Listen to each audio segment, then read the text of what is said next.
Muy buenos días, alumnos. Vamos a continuar con las labores académicas y también a la vez deseando que todos ustedes se encuentren bien de salud en unión de toda la familia.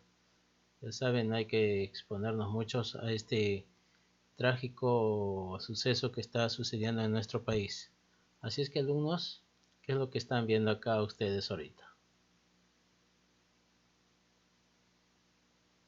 Están en un pleno discutiendo, ¿no es cierto? Muy bien. Muy bien. El tema de hoy día vamos a hablar sobre el despotismo ilustrado. A ver, ¿qué quiere decir despotismo ilustrado? Bien, este niñito nos está señalando que está vinculado al abuso de poder, ya sea moral o físico, imponiendo el uso de las fuerzas en el tratado con un determinado grupo de personas. Así que ya sabe que estamos hablando de la fuerza de poder sobre los más débiles, ¿no es cierto? Por ejemplo, en el tiempo del siglo XV, ¿no? De donde existían los reinados todavía. Entonces, ellos tenían toda la potestad, ¿no? De poder ellos, así gobernar un territorio o un estado. ¿Muy bien? Fueron influenciados por las ideas de la Ilustración los reyes Federico II de Prusia, Catalina II de Rusia, Carlos III de España, María Teresa de Austria, Gustavo III de Suecia, donde decidieron aplicar medidas para alcanzar el progreso de su país y la modernización de sus reinos. Chicos, muy bien. Dice, ¿sabías que Federico II introdujo el famoso lema todos por el pueblo, pero sin el pueblo? Bien, chicos, vamos a continuar sobre las características del despotismo. A ver, ¿cuáles eran esas características del despotismo? Tenemos 6 características, ¿ya? Muy bien. Tenemos gran admiración por sus gobernantes, por las nuevas ideas, en las que la religión no tuviera importancia para justificar sus gobernantes. Efectivamente, pues la religión tenía poder sobre el Estado, ¿ya? El mercantilismo fue reemplazado por ideas fisiócratas y liberales para producir riquezas. ¿Sí? Entonces, ¿qué quiere decir? Que aquí muchas personas pensaban sobre el desarrollo económico en la tierra o en la agricultura. Los méritos académicos fueron reconocidos para ejercer un puesto en el gobierno, sin importar el origen social. Muy bien, entonces todos de la sociedad podrían postular para poder gobernar un territorio. ¿Ya? Muy bien, siguiente característica dice, minimizar el poder de las órdenes religiosas y favorecieron las tolerancias entre las religiones dentro de un estado, siempre que no cuestionara la monarquía. ¿Sí? Entonces la religión en ese tiempo entonces iba a ser libre, ¿ya? No cuestionaba el poder de la monarquía. Luego dice, fundaron escuelas que hicieron posible la consolidación de las clases sociales. También dice, impulsó obras públicas, la salud y el ornato a la ciudad para mejorar la vida del pueblo. Entonces, todas estas características del despotismo hicieron un cambio en, en, en este despotismo ilustrado. ¿Por qué? A través de grandes ideas que en la clase anterior ya mencionamos de quiénes eran esas ideas. ¿Sí? Muy bien, chicos. Representante del despotismo ilustrado. A ver, hemos ya hablado de Federico II de Prusia, que nos dice sobre el despotismo ilustrado. Fue dominado por la clase terrateniente, contaba con un ejército poderoso y una economía estable. Cuando llegó al poder se diferenció del rey anterior y continuó las mejoras e introdujo la idea de la ilustración francesa, por eso fue llamado el rey filósofo. ¿Qué obra se hizo este señor Federico II de Prusia? Promulgó la libertad de culto, o sea que en las religiones, así como hoy día tenemos infinidades de religiones, ¿sí? Implementó un sistema básico de enseñanza obligatoria para toda la población. Pues bueno, como hoy en día se da también, ¿no? Todos tenemos derecho a una educación. prohibió la tortura y mejoró la economía. ¿Sí? En ese tiempo pues habían grandes castigos, ¿ya? Y entonces con el desarrollo de la agricultura pues mejoró la economía, no solo la agricultura sino el comercio, etcétera, de cosas que ellos hicieron. Impulsó la modernización del agro, así, tecnología, para poder desarrollar esta actividad llamada la agricultura y así producir mayores cosechas. Aquí vemos a Federico II de Rusia, este es un rey. Vamos a ver a otro representante, Catalina II de Rusia la Grande. Muy bien.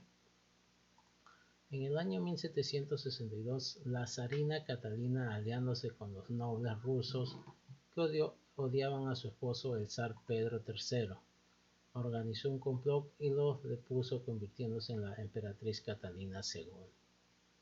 Era una mujer culta que escribía poesías y admiraba a los pensadores franceses. Su poder estuvo limitado debido a que sus principales aliados en el gobierno era la clase terrateniente.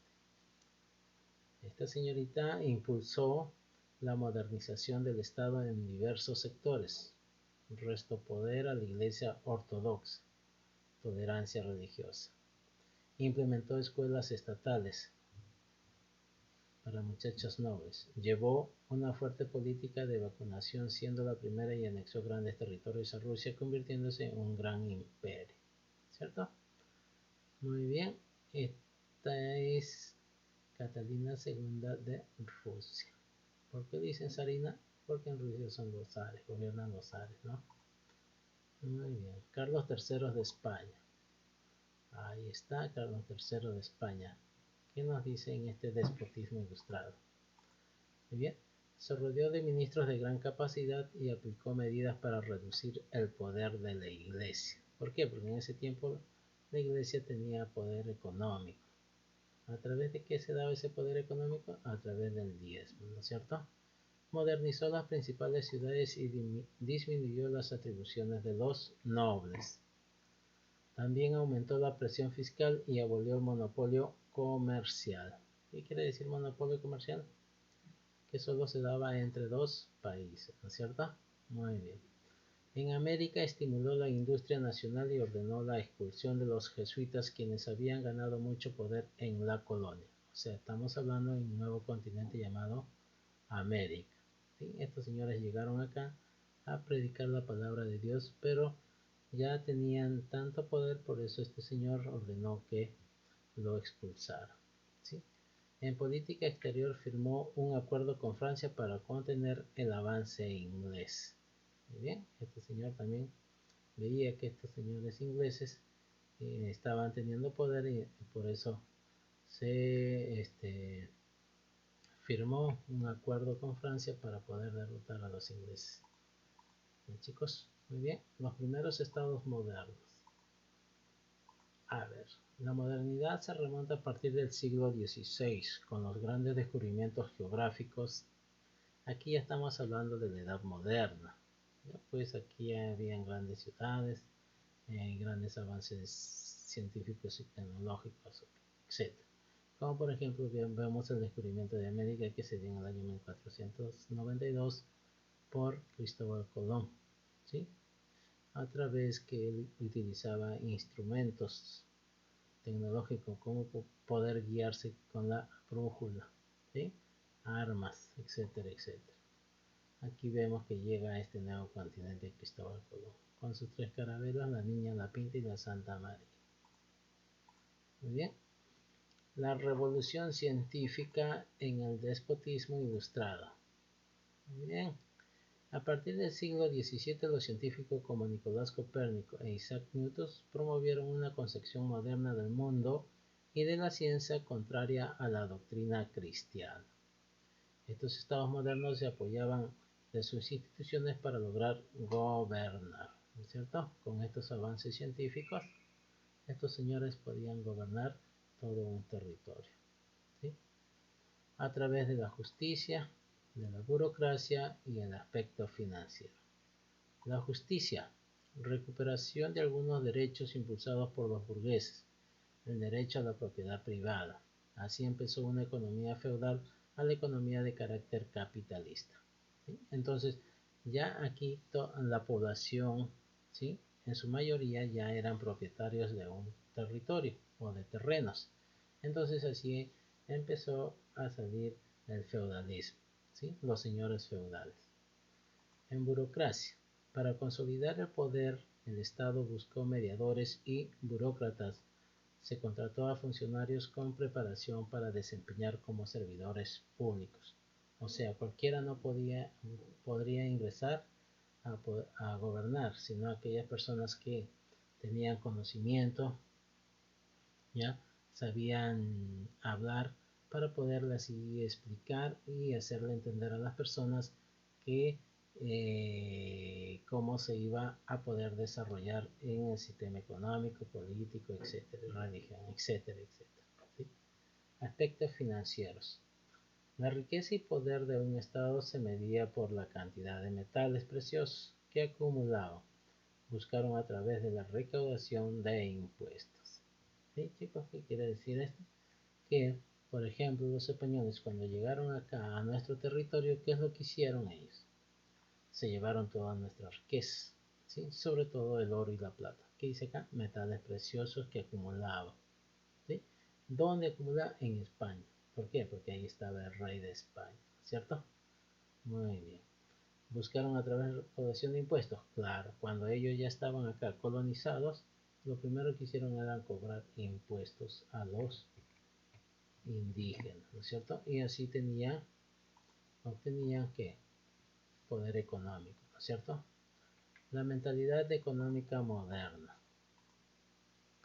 Durante la Edad Moderna, en el siglo XVII, se desarrollaron dos nuevas corrientes económicas, la fisiocracia y el liberalismo, teorías que surgieron para oponerse al mercantilismo, que era la opción predominante de aquellos tiempos.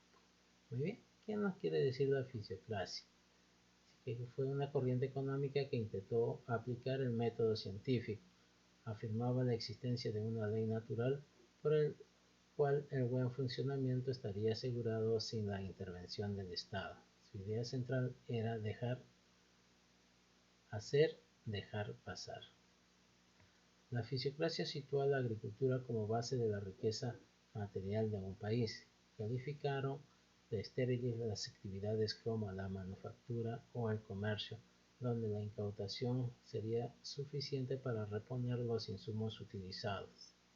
En esta fisiocracia, ¿quiénes representaban? Francois Quesnay y Jacques Turgot. Ellos, pues, en esta corriente económica aplicaron este método científico para poder así entablar en la sociedad que la agricultura era la base de la riqueza. Contra más trabajaban la tierra, más producción, entonces más tenían para poder solventarse económicamente. ¿Sí? ¿Por qué? Porque estos cosechaban en cantidad y entonces hacían el comercio, ¿no es cierto? Muy bien.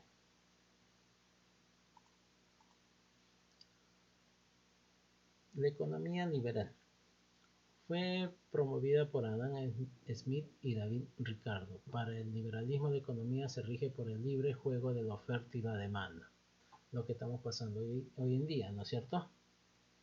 ¿Sí? Tú vas a un mercado, compras un kilo de papa, te lo venden a $1.50. Vas a otro mercado, te lo venden a $1.40. Vas a otro mercado, te lo venden a 2 soles. Entonces, la oferta y la demanda. Y por la libertad que impide la intervención del Estado en la regulación de las actividades económicas. ¿Sí? Aquí estamos, los dos, Adam Smith y David Ricardo.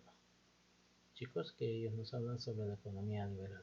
Hoy día hay una economía liberal, por supuesto que sí, la oferta y la demanda. ¿Ya joven? Muy bien. Ambas teorías impactaron en los gobernantes en la época donde determinaron un siglo de comercio intercontinental muy competitivo, donde Inglaterra y Holanda lideraron el libre comercio. España quedó relegada, le consideró grandes pérdidas debido a la competencia. Pero bueno, aquí ya empezaron a desarrollar el comercio diferentes países, como por ejemplo Inglaterra y Holanda, que desterraron prácticamente el comercio español. ¿Ya? ¿Por qué? Porque ya había libertad de la oferta y la demanda. Cualquiera podía vender o comprar, ¿no es cierto? A buenos costos, por supuesto que sí, o no también, o bajos costos. Pues chicos, aquí les estoy dejando una actividad, ¿ya? Van a desarrollar, van a investigar y desarrollar, ¿ya? Luego de que ustedes hayan copiado en su cuaderno sobre las diapositivas, ¿sí? Si tienen alguna pregunta, pues me llaman para poder así ayudarlos. Ok chicos, muchas gracias y cuídense mucho.